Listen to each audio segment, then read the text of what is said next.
So Andasri గారి అభిమానుల కోసం చేస్తున్న వీడియో ఇది. ఎందుకంటే అందశ్రీ గారి ఇల్లు ఎక్కడ అండ్ అందశ్రీ గారి పార్థివ దేహం ఎక్కడ అని చాలామంది కూడా ఎక్కడో తెలియకుండా చాలా కన్ఫ్యూజన్ స్టేటస్లో ఉన్నారు. సో అందుకనే వాళ్ళ కోసం చేస్తున్న ఈ వీడియో నేను. లాలాపేట్ వినోబా నగర్, ఇందాక మీరు విజువల్స్లో ఇల్లు చూస్తుంటారు. చాలా సింపుల్ లైఫ్ లీడ్ చేశారు. ఒక గొప్ప రచయిత, ఏకంగా ప్రభుత్వమే గుర్తించి ఆయనని సత్కరించిన సందర్భం, జే జే హే తెలంగాణ ఆయన నోటి నుంచి పాడించిన ఎంతో సందర్భం. సో అంత గొప్ప వ్యక్తి కూడా చాలా సింపుల్ లైఫ్ లీడ్ చేసేవాళ్ళు.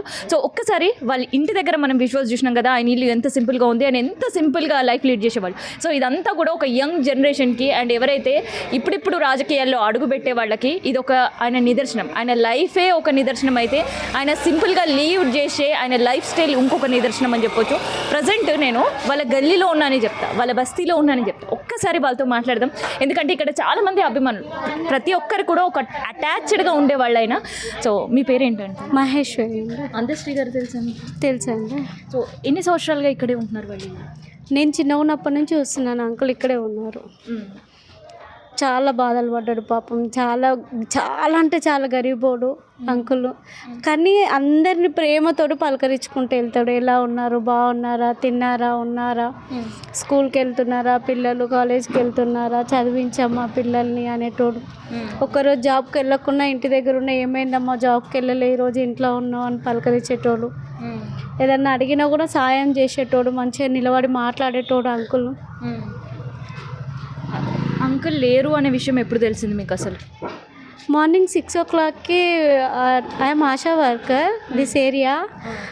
మార్నింగ్ అంకుల్ని నేనే చూశాను. ఆల్మోస్ట్ అప్పటికి చనిపోయి ఉన్నాడు. ఇంకా నేను ఆశా వర్కర్ని, చిన్న పొజిషన్ కాబట్టి నేనేం చెప్పలేకపోయినాను. ఇమ్మీడియట్గా హాస్పిటల్ తీసుకెళ్ళండి అని చెప్పాను. 6:30కి చనిపోయాడని చెప్పారు.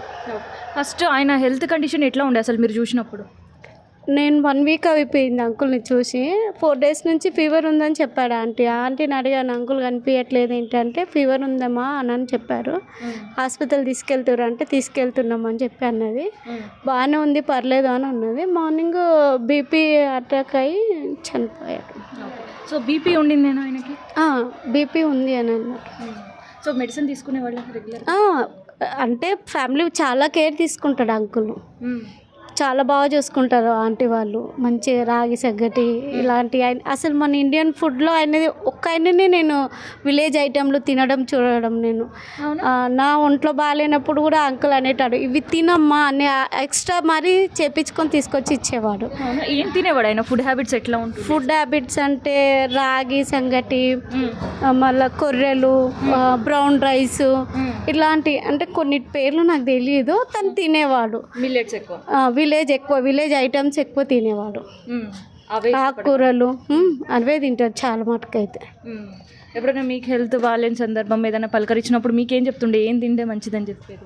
ఇలాంటి తినురా, నేను ఆంటీకి చెప్తాను, పంపిస్తాను, నీకు ఈరోజు షుగర్ ఎక్కువ ఉందన్నావు కదా, ఒంట్లో బాగాలేదన్నావు కదా, ఇవి తిను, ఇవి నేను పంపిస్తానని చెప్పి పంపించేవాడు. పాపం ఒకసారి అవేమంటారు కొర్రలు అనేది నాకు ఐటమ్స్ తెలీదు, ఇవి తింటే షుగర్ కంట్రోల్కి వస్తుంది, ఇవి తింటే బీపీ తక్కువ ఉంటుంది అని చెప్పేటోడు. కొన్ని కూడా పంపించేటోడు. ఒక్కొక్కసారి ఆంటీతోటి వండి మరీ పంపించేవాడు.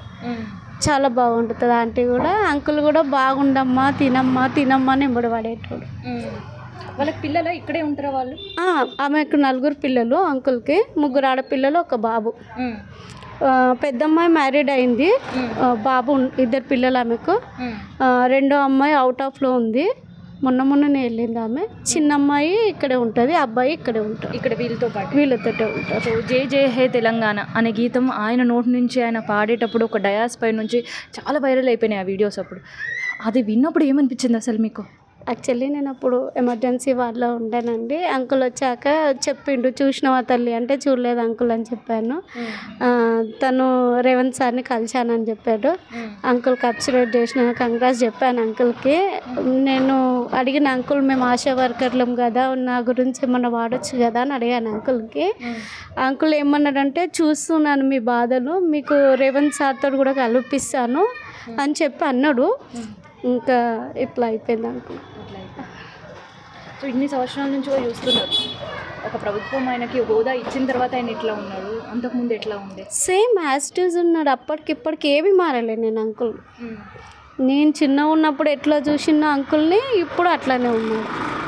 అసలు కొంతమంది డబ్బులు వస్తే పొగరు ఉంది అది అట్లా కూడా ఏం లేదు అంకుల్. అప్పుడు ఎట్లా పలకరించిండో ఇప్పుడు కూడా అట్లనే పలకరించిండు. అట్లనే మాట్లాడతాడు, మంచోడు, దగ్గరకు వచ్చి మరీ మాట్లాడతాడు. సో ఇందాక మీరు మాట్లాడేటప్పుడు ఒక మాట అన్నారు, చాలా పేదరికంతో వాళ్ళు ఇబ్బంది పడేటోళ్ళు అని. అప్పుడు ఎట్లా ఉండే అసలు వాళ్ళ సిచ్యువేషన్ ఎట్లా ఉండే? అప్పుడు అంటే నేను చూసినప్పటికైతే అంకుల్ నలుగురు పిల్లలతో ఉండేవాడు. ఇక్కడ కాదు ముందుకు ఉండేవాడు. అప్పుడు కూడా అంకుల్ పర్లే మంచిగానే ఉన్నాడు.